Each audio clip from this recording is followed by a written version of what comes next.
This is Douglas Bickford, 7:14 a.m., 7/7/21. Over 8 months out of a toxic relationship. And that's why Douglas Bickford is on YouTube teaching self-esteem, how to obtain it. Because until you have self-esteem, every relationship you get into will be unhealthy. It'll end up in divorce, split ups, toxic. You'll turn toxic to each other because you're looking for somebody to fill a need in you that only you can fill. And the need is self-love. Okay, you have to love yourself before you can ever love anybody else. And to receive love, you have to love yourself first. Okay, and we're being taught just the opposite through the media, all of it, television, so all the social media, radios. We're being taught that you have to love somebody before you ever love yourself, and it doesn't work that way. I have no idea why it's like that, but Douglas Bickford has a cure for all of you out there. All you got to do is say, I love you in the mirror.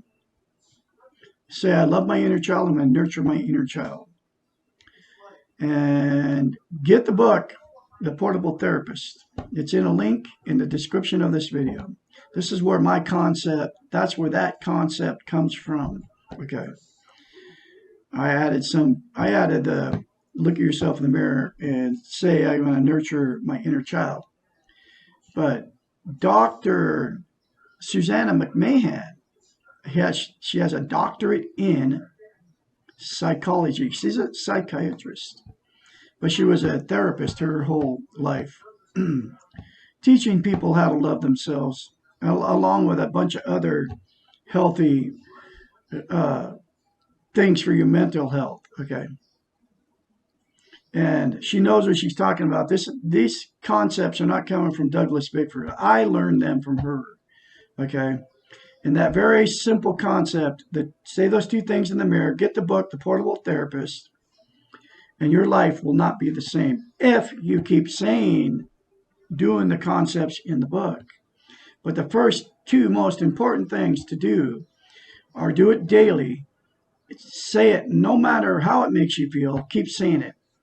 And it's called mirror therapy. And the reason you can't say it to yourself, I love you in the mirror, is because number one, you don't believe it. Okay. And number two, you can't lie to yourself in the mirror. So the very first time you do this mirror therapy, you have to force yourself to do it. And it'll feel really weird. And here's the other secret to keep it happening and to make it happen, it'll give you self-esteem, self-love on steroids, folks.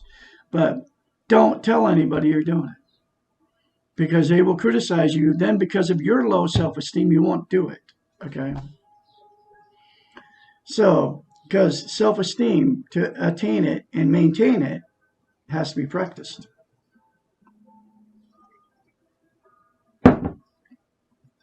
I guarantee you, if you do it and you keep at it and just keep saying that repeatedly, no matter how it makes you feel, it will change your life. Guaranteed. Then get the book, The Portable Therapist, in a link in the description of this video. Go get the book. It's cheap. It will change your life. Now, I'm going through it chapter by chapter. This is my third time going through this book. Every time I read it or listen to it, because I listen to my videos 24/7, because I keep getting more and more stuff out of it, and I keep getting healthier and healthier minded. Okay. Now, I've been out of a toxic relationship for 8 months, over 8 months, and I haven't jumped back into another relationship, because that's what I've done my whole life. It was my fourth marriage.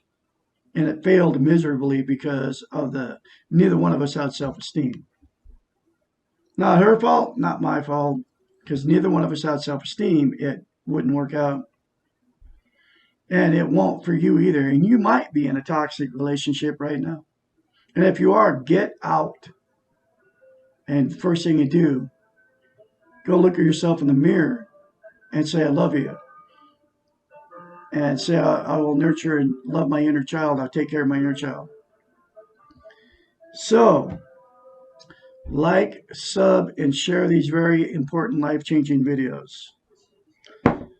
This is chapter 11. Why don't we need guilt and anxiety? Both guilt and anxiety are highly self-destructive. Like the weak ego, they function to make us feel bad about ourselves. They prevent us from being the best that we're capable of being, and they paralyze our actions. They have no viable function in the present. When we're living in the moment, we have no time for guilt or anxiety.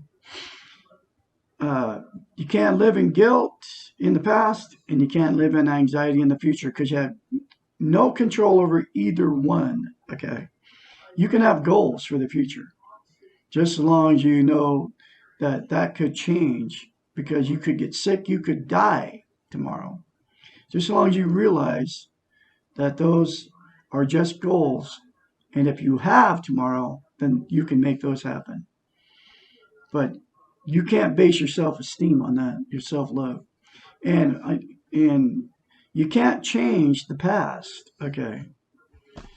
So there's no reason to even dwell on it.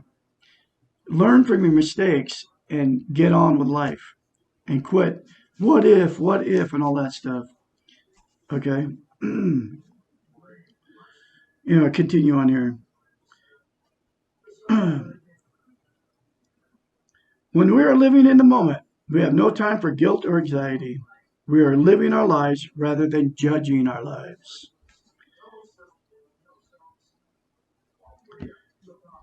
We do not need guilt because we are equipped with a conscience. In this context, guilt and shame are equivalent.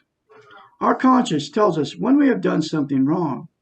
The conscience says things like, oops, that was a bad behavior, or I wish I hadn't done that or said that. Our conscience can be thought of as a gentle teacher, instructing us in the moment how things are progressing and what we need to change. Once you trust yourself, you can trust your conscience. Now, I gotta get these little cats here. This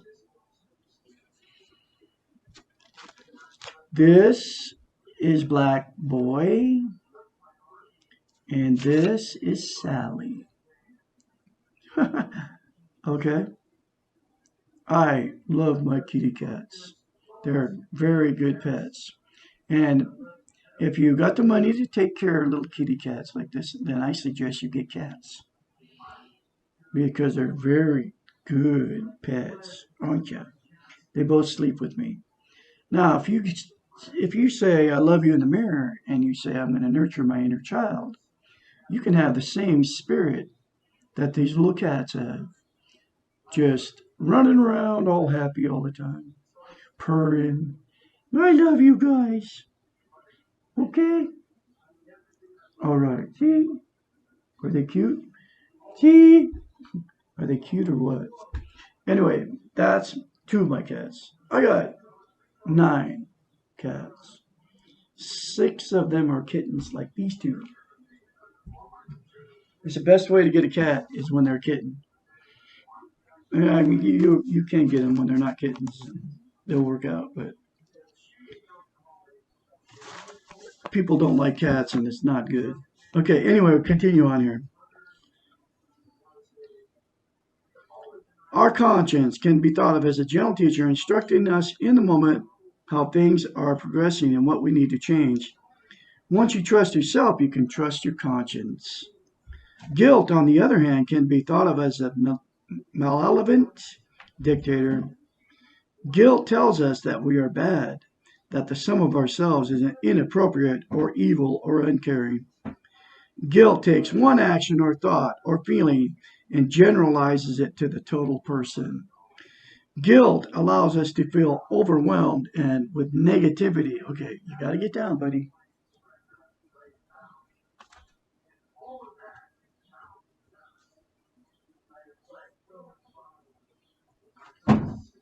Guilt allows us to feel overwhelmed with negativity and leaves us feeling powerless and helpless.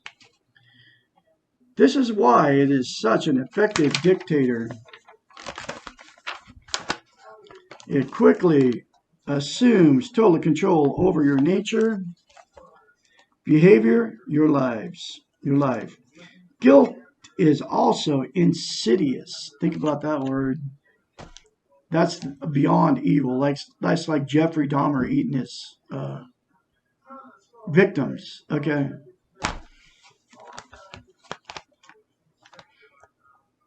That it perpetuates, insidious, that it perpetuates a continuation of the bad behavior. It can be thought of as an evil circle, a snake with its tail in its mouth.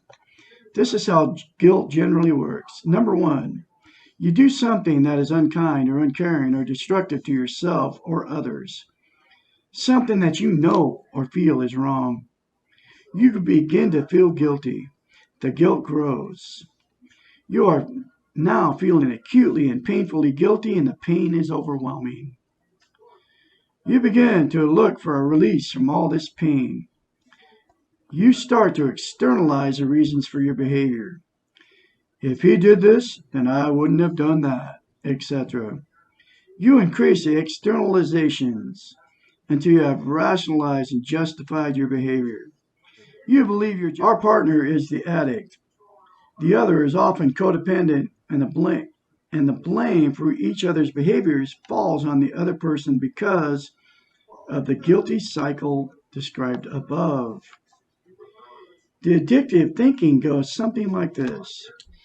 I do what I do. I feel bad about it, thereby proving that I am a good person.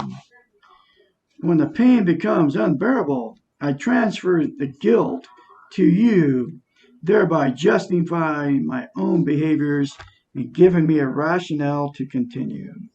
When I left the toxic relationship, it all got blamed on me, and it continues to get blamed on me, I'm sure.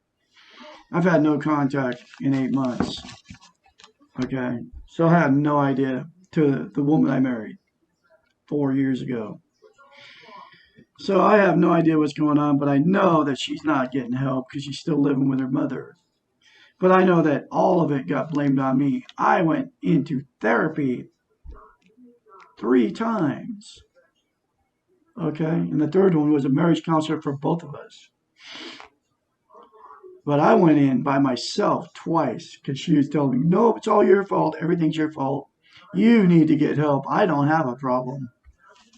And the problem was she was half the problem. I was half the problem. But she would acknowledge it. I always acknowledge it. So that's why it all got blamed on me. And this is exactly what this is talking about.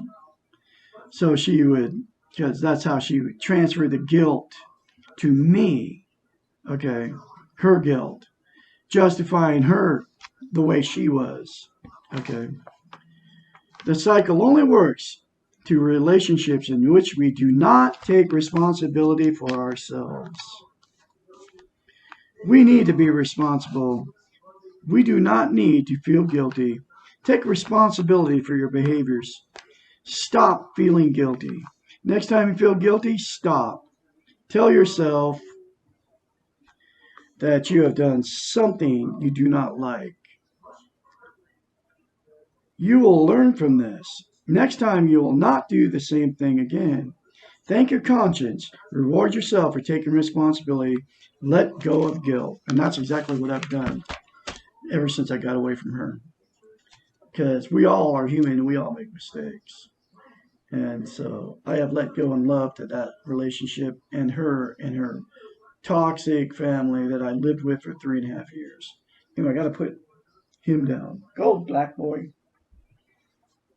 He turned off my computer, or he turned off my camera. In the same way, anxiety is not needed. Anxiety can be conceptualized as dreaming something that we do not want to occur.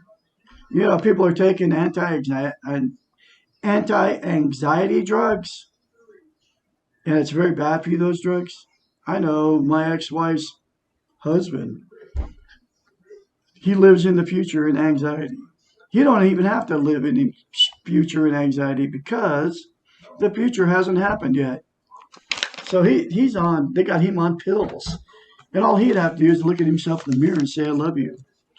But I couldn't tell him that. He'd think I was nuts. Anxiety can be conceptualized as dreaming something we do not want to occur.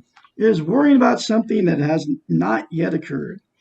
Once the thing has occurred, we begin to do something about it. How often do we feel a sense of relief when something we have been worrying about actually happens? We can deal with whatever happens in the present. We can never deal directly with anxiety. We don't need it. Anxiety may start out as a bad dream while we're awake, but it quickly progresses into a living nightmare. Like guilt. The cat just scratched me, jumped on me, and clawed me. Oh, man.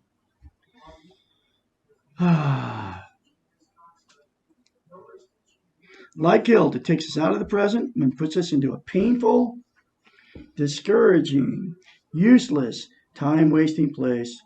Let it go. Live in the moment without either guilt or anxiety. We do not need either one when we're living a meaningful life. And you, kid. Anyway, so I will have more later for you. Please, like I just said, like, sub, and share these very important videos. And I'll have another chapter for you later. Y'all have a great day out there.